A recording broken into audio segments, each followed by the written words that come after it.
আসসালামু আলাইকুম, কেমন আছেন সবাই? আশা করি ভালো আছেন। ডিয়ার সাবস্ক্রাইবার, আবারও চলে আসলাম।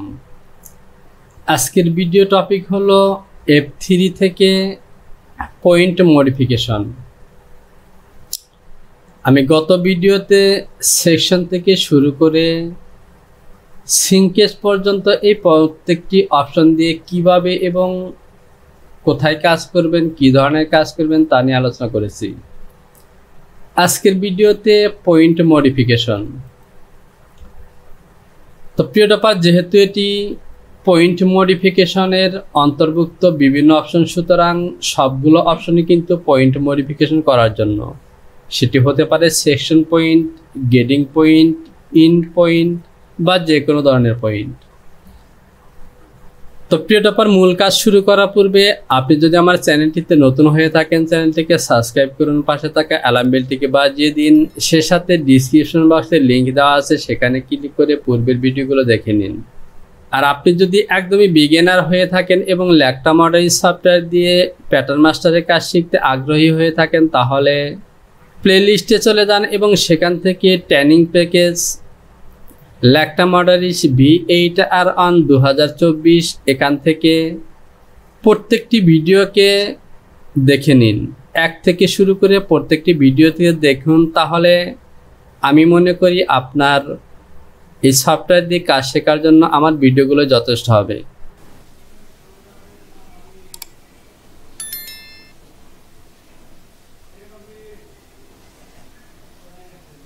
এ হলো F3 এবং এখান থেকে পয়েন্ট মডিফিকেশন। শুরুতে আছে রিশেপ। রিশেপ অর্থ পুনরায় শেপ ঠিক করা। আমি এই স্লিপটিকে সিলেকশন করলাম এবং বড় করলাম, তো দেখতে পাচ্ছেন এখানে কিন্তু শেপ আছে। রিশেপ অর্থ পুনরায় শেপ ঠিক করা। তো একটি পিসের মধ্যে বিভিন্ন ধরনের পয়েন্ট থাকে, আর পয়েন্ট মডিফিকেশনের অন্তর্ভুক্ত এই মেনুটি। আমি রিশেপ সিলেকশন করলাম এবং এই পয়েন্টটিকে ধরে আমি এভাবে টান দিলাম, তো দেখতে পাচ্ছেন এখানে এই এলিমেন্টটি চলে আসলো। আমি যদি এই পয়েন্টটিকে ধরি তাহলেও কিন্তু এভাবে ঠিক করতে পারবো।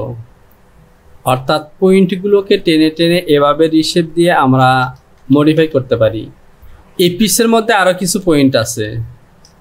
আমি যদি কার্ভ পয়েন্ট এই অপশনটি অন করে দেই অথবা ডিসপ্লে থেকে কার্ভ পয়েন্ট এখানে টিক দিয়ে দিই, তাহলে এই অপশনটি অন হবে এবং দেখতে পাচ্ছেন কার্ভ লাইনের মধ্যে লাল পয়েন্টগুলো অন হয়েছে। এবার আমি এখান থেকে রিশেপ দিয়ে এই পয়েন্টগুলো টেনে টেনেও এই লাইনগুলোকে ঠিক করতে পারি। তো প্রিয় টপার, বিভিন্ন ক্ষেত্রে এটি প্রয়োজন হয়। আমরা যখন নতুন কোনো পয়েন্ট তৈরি করি, প্যাটার্ন তৈরি করি, কিংবা প্যাটার্নটিকে যখন মডিফাই করি, তখন এভাবে প্রয়োজন হয়। তো পয়েন্ট নিয়ে আমি কোনো আলোচনা করব না, সময় নষ্ট করব না, কারণ পয়েন্টের কাজ হলো, রিশেপের কাজ হলো পুনরায় শেপ ঠিক করা। তো ধরুন আমি একটি কাজ দেখাচ্ছি। এটি হলো আমার কার্ভ রিবের প্যাটার্ন। এখন ধরুন এই কার্ভ রিবের প্যাটার্নটিকে ½ ইঞ্চি মাইনাস করতে হবে। তো এখান থেকে আমি সরাসরি মুভ সিলেকশন করে এই পিসের ইন্ড পয়েন্টগুলোকে পিন করে নিয়ে এভাবে কিন্তু আমি ½ ইঞ্চি মাইনাস করতে পারি। 0/-0.5। তো দেখতে পাচ্ছেন ছোট হয়ে গেছে। একইভাবে রিশেপ দিয়ে আমি এই পয়েন্টটিকে টানতে পারি 0-0.5, ½ ইঞ্চি কমে গেছে। ঠিক একইভাবে এই পয়েন্টটিকে দেব। রিশেপ দিয়ে একটি একটি করে পয়েন্টে কাজ করতে পারবো, আর মুভ দিয়ে আমি সবগুলো সিলেকশন করে কাজ করতে পারি। রিশেপ এই অপশনটির পরে হলো সেকশন। এই সেকশনের কাজ হলো সেকশন পয়েন্ট তৈরি করা। কার্ভ পয়েন্ট কিংবা এই যে পয়েন্টগুলো দেখতে পাচ্ছেন, এই পয়েন্টগুলোকে এরকম 4 কোণা বিশিষ্ট ইন্ড পয়েন্ট বানানোর জন্য এই অপশনটি ব্যবহার হয়। আমি এটিকে সিলেকশন রাখলাম এবং এই পয়েন্টে ক্লিক করলাম, তাহলে দেখতে পাচ্ছেন এটি 4 কোণা বিশিষ্ট পয়েন্ট হয়ে গেছে। কাপ পয়েন্ট অন করলাম, সেকশন দিয়ে লাল পয়েন্টের মধ্যে ক্লিক করলাম, তো দেখতে পাচ্ছেন এটি কিন্তু ইন্ড পয়েন্ট হয়ে গেছে। তো ইন্ড পয়েন্ট বলতে বোঝায় একটি এলিমেন্টের শেষে যে পয়েন্ট থাকে, এই যে পয়েন্টটি তৈরি হওয়ার পর এই লাইনটি কিন্তু আলাদা হয়ে গেছে। দেখতে পাচ্ছেন আমি সিলেকশন করেছি, শুধুমাত্র এটুকুই সিলেকশন হয়েছে। এখানে যদি রাইট বাটন ক্লিক করি তাহলে এটি সিলেকশন হয়ে গেল, অর্থাৎ এই লাইনটি কিন্তু আলাদা আলাদা হয়েছে। আর এই লাইনের সাথে এই লাইনটিকে জোড়া লাগানোর জন্য মার্জ, আমরা যদি মার্জ অপশন ক্লিক করে এই পয়েন্টে ক্লিক করি তাহলে দেখতে পাচ্ছেন আগের মতো হয়ে গেল, অর্থাৎ এই দুটি লাইন জোড়া লেগে গেল। এখানে ক্লিক করলাম, এখানে ক্লিক করলাম, এই পুরো লাইনটি এক হয়ে গেল, অর্থাৎ জোড়া লেগে গেল। এখন যদি আমি প্যারালাল দিয়ে এই লাইনটিকে প্যারালাল করে দেখতে পাচ্ছেন পুরো লাইনটি চলে যাচ্ছে, এটিকে পুরো লাইন চলে যাচ্ছে, অর্থাৎ মার্জ হয়ে গেছে। এই মার্জ লাইনটিকে যদি আবারও আপনি বিভক্ত করতে চান তাহলে F3 থেকে সেকশন পয়েন্ট দিয়ে এখানে ক্লিক করতে হবে, আবারও কিন্তু ভাগ হয়ে গেছে। এবার যদি আমি প্যারালাল করি তাহলে শুধুমাত্র এই অংশটি চলে আসবে। তাহলে প্রিয়টার পর আমরা বুঝতে পারলাম সেকশন দিয়ে 4 কোণা বিশিষ্ট পয়েন্ট বানানো, ইন্ড পয়েন্টকে মার্জ করা, একটি লাইনের সাথে আরেকটি লাইনকে জোড়া লাগানো। আর মার্জের কাজ হলো জোড়া লাগানো, সেকশনের কাজ হলো দুটি লাইনকে আলাদা করা। এবার ধরুন এই লাইনটিকে এই লাইনের সাথে জোড়া লাগানো আছে, ইন্ড পয়েন্ট কিন্তু জোড়া লাগানো আছে, সম্পূর্ণ আলাদা করব, বিভক্ত করব, তাহলে আমাকে এই দুটি অপশন ব্যবহার করতে হবে, অ্যাটাচ এবং ডিটাচ। অ্যাটাচের কাজ হলো দুটি পয়েন্টকে জোড়া লাগানো। আমি অ্যাটাচ সিলেকশন করলাম এবং এই পয়েন্টটিকে এনে এর উপরে অ্যাটাচ করে দিলাম। রিশেপ দিয়ে যদি এই কর্নারটিকে টান দিই তাহলে দেখছেন 3টি পয়েন্ট কিন্তু এক জায়গায় জোড়া লেগে গেছে। এবার যদি আমি ডিটাচ ক্লিক করি এবং এই পয়েন্টে ক্লিক করি তাহলে এখান থেকে এই পয়েন্টটি আলাদা হয়ে গেল। আমি রিশেপ সিলেকশন করলাম, এবার এই পয়েন্টটিকে আলাদা করে নিতে পারবো। একইভাবে যদি আমি ডিটাচ দিয়ে এই পয়েন্টে ক্লিক করি তাহলে এই যে লাইনটি এটি কিন্তু আলাদা হয়ে গেছে। রিশেপ এবং এখান থেকে টান দিলে দেখতে পাচ্ছেন এই লাইনটি আলাদা। আর এই পয়েন্টটিকে আবার যদি এখানে জোড়া লাগাতে চাই তাহলে অ্যাটাচ সিলেকশন করে এখানে ক্লিক করব। তো প্রিয় ব্যাপার, সাধারণত যেভাবে কাজগুলো করা হয়, ধরুন আমি এখান থেকে একটি এলিমেন্ট নিলাম ঠিক এ বরাবর, F3 থেকে ইনসার্ট করে দিলাম। এখান থেকে এই লাইনগুলো কিন্তু একই জায়গায় দেখা যাচ্ছে, কিন্তু এগুলো অ্যাটাচ করা নেই। আমি যদি রিশেপ দিয়ে এই পয়েন্টে ক্লিক করি তাহলে দেখতে পাচ্ছেন, তো প্রিয় ব্যাপার, এটি কিন্তু অলরেডি অ্যাটাচ হয়ে গেছে। যেহেতু ডেভেলপ পয়েন্ট হওয়ার পর এটিকে ইনসার্ট করেছি, সুতরাং এ কারণেই মার্জ হয়ে গেছে। আমি যদি F2 থেকে রেক্ট্যাঙ্গেল সিলেকশন করি, এভাবে ক্লিক করি, এভাবে নিলাম, অথবা প্যারালাল দিয়ে এই লাইনটিকে প্যারালাল করলাম, এই অংশটিকে বড় করে নিলাম, অ্যাডজাস্ট টু লাইন দিয়ে এই লাইনটিকে এর সাথে অ্যাটাচ করলাম, adjust to line, adjust to line দিয়ে এই লাইনটিকে এই লাইনের সাথে অ্যাটাচ করলাম।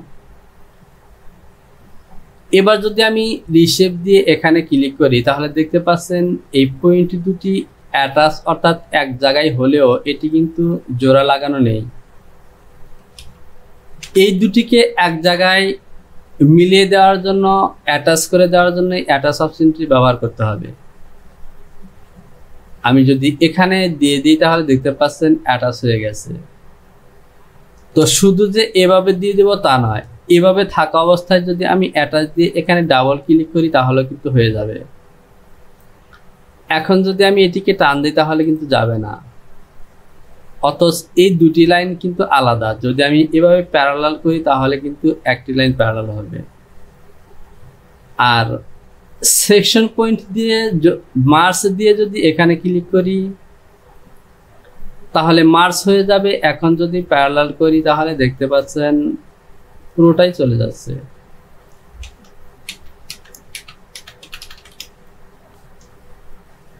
অর্থাৎ এখান থেকে রিশেপের কাজ হলো পয়েন্ট টেনে টেনে রিশেপ করা, সেকশনের কাজ হলো কার পয়েন্টগুলোকে সেকশন পয়েন্ট করা অথবা ইন্ড পয়েন্ট তৈরি করা, মার্জের কাজ হলো দুটি লাইনকে জোড়া লাগানোর জন্য পয়েন্ট মার্জ করা, অ্যাটাচের কাজ হলো পয়েন্টকে অ্যাটাচ করা, ডিটাচের কাজ হলো জোড়া লাগানো পয়েন্টকে ডিটাচ করা, আলাদা করা। আর এগুলোকে ব্যবহার করার জন্য দেখতে পাচ্ছেন রিশেপ হলো স্মল লেটার আর, merge plus attach first bracket এবং ডিটাচ ফার্স্ট ব্রেকেট রাইট। তো প্রিয় টপার, আপনারা অবশ্যই কাজ করার সময় এই শর্টকাটগুলো ব্যবহার করে কাজ করবেন, তাহলে কাজ দ্রুত হবে। তো এখান থেকে আমরা এই 4টি পয়েন্টের কাজ শিখলাম। এরপর আছে ইনসার্ট। ইনসার্টের কাজ হলো ইনসার্ট করা, বিশেষ করে ডেভেলপ পয়েন্ট, স্লাইডার পয়েন্ট। আমি যদি F1 থেকে দেখাই ডেভেলপ, এখানে একটি পয়েন্ট দিলাম, স্লাইডার দিয়ে এখানে একটি পয়েন্ট দিলাম। এরপর ফ্রি যদি একটি এলিমেন্ট নেই তাহলে দেখতে পাচ্ছেন ডেভেলপ পয়েন্টের মধ্যে দুটি পয়েন্ট হয়ে গেছে।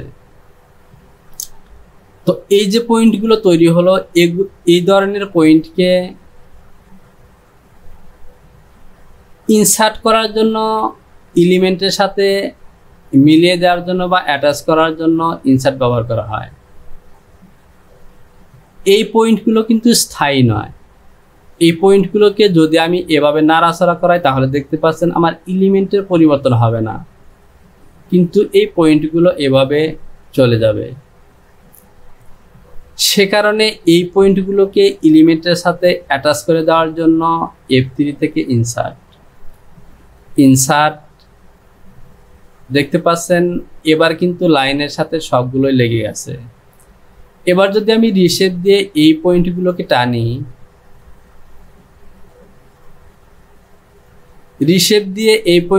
টানি, তাহলে দেখতে পাচ্ছেন শুধু পয়েন্ট যাচ্ছে না, এলিমেন্ট সহ যাচ্ছে। এভাবে ডেভেলপ পয়েন্টগুলোকে বা স্লাইডার পয়েন্টগুলোকে, ফ্রি এই ধরনের পয়েন্টগুলোকে ইনসার্ট করার জন্য ইনসার্ট ব্যবহার করা হয়। এরপরে আসুন link to a major, constrain by major, delete constrain. তো প্রিয় টপার, আমি এখান থেকে মার্ক করে দিলাম এই অংশটিকে। এই যে এই লিঙ্ক অপশনগুলো হলো লিঙ্ক প্যাটার্ন করার ক্ষেত্রে, অর্থাৎ একটি এলিমেন্ট একটি পিসের সাথে আরেকটি পিস, পয়েন্ট, এগুলোকে লিঙ্ক করে কাজ করার জন্য লিঙ্ক অপশন। তো প্রিয় টপার, যেহেতু আমরা বিগিনার এবং প্যাটার্ন তৈরি করা শিখছি, সুতরাং লিঙ্ক নিয়ে আলোচনা করে আমি সময় নষ্ট করতে চাচ্ছি না।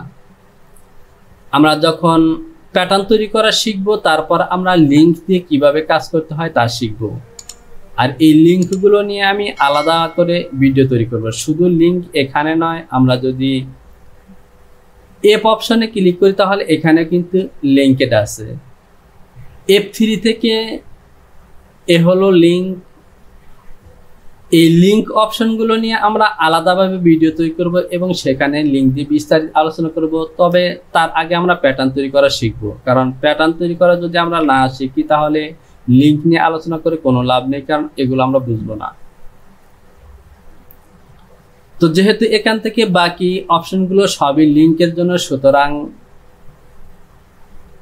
আমি এই পয়েন্টগুলো নিয়ে আর একবার কথা বলছি। রিশেপ, আমি একটি পিস সিলেকশন করি, রিশেপ দিয়ে এভাবে পয়েন্ট টেনে টেনে শেপ মডিফাই করার জন্য। তো দেখতে পাচ্ছেন এই যে পকেটটি তৈরি করেছিলাম, এখানে কিন্তু এই পয়েন্ট অ্যাটাচ করা ছিল না। এই পয়েন্ট দুটিকে অ্যাটাচ করার জন্য অ্যাটাচ। তো রিশেপ দিয়ে এভাবে পয়েন্ট টেনে টেনে শেপ ঠিক করার জন্য। সেকশন দিয়ে এই পয়েন্টগুলোকে সেকশন করার জন্য, মার্জ দিয়ে এই সেকশন পয়েন্টকে মার্জ করার জন্য, অ্যাটাচ দিয়ে অ্যাটাচ করার জন্য এবং ডিটাচ দিয়ে এই পয়েন্টগুলোকে ডিটাচ করার জন্য। অ্যাটাচ দিয়ে অ্যাটাচ করার জন্য দেখতে পাচ্ছেন ডিটাচ হয়ে গেছে, এবার অ্যাটাচ করার জন্য অ্যাটাচ। এরপর ইনসার্ট দিয়ে হলো বিভিন্ন ডেভেলপ পয়েন্ট বা যেসব পয়েন্ট এলিমেন্টের সাথে যুক্ত হয় না, যেমন স্লাইডার দিয়ে যদি কোনো পয়েন্ট দেন তাহলে লাইনের সাথে যুক্ত হবে না। ডেভেলপ দিয়ে, ডেভেলপ সিরিজ দিয়ে এই পয়েন্টগুলোকে লাইনের সাথে অ্যাটাচ করতে বা সেকশন পয়েন্ট, কাট পয়েন্ট, গেটিং পয়েন্ট তৈরি করতে ইনসার্ট করতে হয়। আমি যদি আবারও দেখাই তাহলে এ হলো ডেভেলপ, এ হলো স্লাইডার। এরপর যদি আমি ফ্রি এলিমেন্টটা নিই ঠিক এইভাবে, তাহলে দেখতে পাচ্ছেন যে পয়েন্টগুলো তৈরি হয়ে গেল, এগুলো কিন্তু লাইনের সাথে অ্যাটাচ করা নেই। তাহলে যে পয়েন্টগুলো তৈরি হলো এগুলো কিন্তু লাইনের সাথে অ্যাটাচ করা নেই। দেখতে পাচ্ছেন পয়েন্টগুলো সরে যায় কিন্তু লাইন কিন্তু সরে না। এগুলোকে অ্যাটাচ করার জন্য এ হলো ইনসার্ট। এরপর লিঙ্ক নিয়ে আমরা পরে আলোচনা করব। তো প্রিয় ডপার, আজকের ভিডিওটি এ পর্যন্তই। ভিডিওতে লাইক করুন, কমেন্টস করুন এবং বন্ধুদের কাছে শেয়ার করে তাদেরকেও কাজ শেখার সুযোগ করে দিন। চলে আসবো শীঘ্রই পরবর্তী টিউটোরিয়াল নিয়ে। সে পর্যন্ত ভালো থাকুন। ভিডিওতে লাইক করুন, কমেন্টস করুন। যদি আপনার কোথাও বুঝতে সমস্যা হয় তাহলে অবশ্যই কমেন্ট বক্সে কমেন্টস করে জানাবেন, অথবা ডিসক্রিপশন বক্সে আমার একটি কন্ট্যাক্ট নম্বর দেওয়া আছে, সেখানে যোগাযোগ করতে পারেন। হোয়াটসঅ্যাপ অথবা ফেসবুকে কমেন্টস করতে পারেন। তো আজকের মতো এখানেই বিদায় নিচ্ছি। সবার জন্য রইল শুভকামনা। আল্লাহ হাফিজ।